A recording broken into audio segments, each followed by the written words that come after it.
আসসালামু আলাইকুম সবাইকে। আজকে আমি মুরগির মাংস দিয়ে পুলি পিঠা বানিয়েছিলাম। এখানে আমি 1 কেজি মুরগির মাংসগুলোকে সিদ্ধ করে নিয়েছি, সাথে পেঁয়াজ কাঁচামরিচ কেটে নিয়েছি। প্রায় আধা কেজির মতো পেঁয়াজ কেটে নিয়েছিলাম। চলেন এখন রান্নায় চলে যাই। এই তো তেলের মধ্যে আমি পেঁয়াজ কাঁচামরিচগুলো দিয়ে দিয়েছি। পেঁয়াজ কাঁচামরিচগুলো আমি হালকা নাড়াচাড়া দিয়ে ভেজে নিব 2-1 মিনিটের মতো।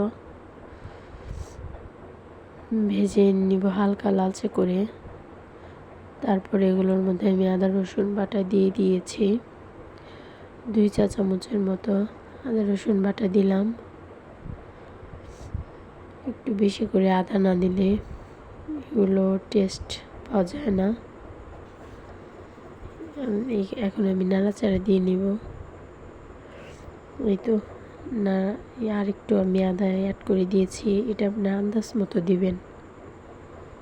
যত বেশি মুরগির মাংস হবে তাহলে বেশি করে আদা রসুন বাটাটা দিয়ে নেবেন। এখানে আমি 1/2 কাপ পানি দিয়েছিলাম এগুলো আদা কষানোর জন্য। 2 চা চামচের মতো মরিচের গুঁড়া, সাথে 1 চা চামচ হলুদ নিয়ে নিলাম দেওয়ার জন্য।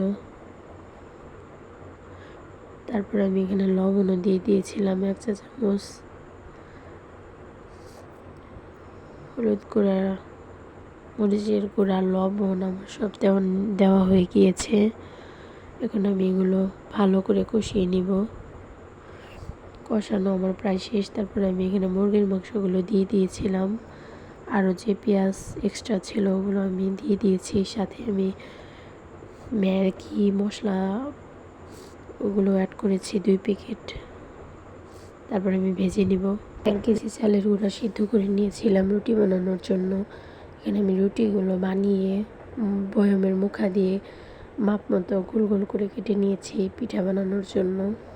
এই তো আমি মুরগির মাংসের পুরগুলো পিঠের মধ্যে দিয়ে সুন্দর করে ভাজ করে নিয়েছিলাম। তারপরে আমি তেলের মধ্যে এগুলো ভেজে নিলাম। ভাজার পরই তো এরকম হয়েছে আমার পিঠাগুলো। আস্তে আস্তে সবগুলো আমি পিঠা ভেজে নিব। আবারও আমি পিঠাগুলো দিয়ে দিয়েছি তেলের মধ্যে। এই তো আমার পিঠাগুলো ভাজা প্রায় শেষের দিকে। আসসালামু আলাইকুম সবাইকে। আমার চ্যানেলটি সাবস্ক্রাইব করে সবাই আমার পাশে থাকবেন। আজকে এই পর্যন্তই।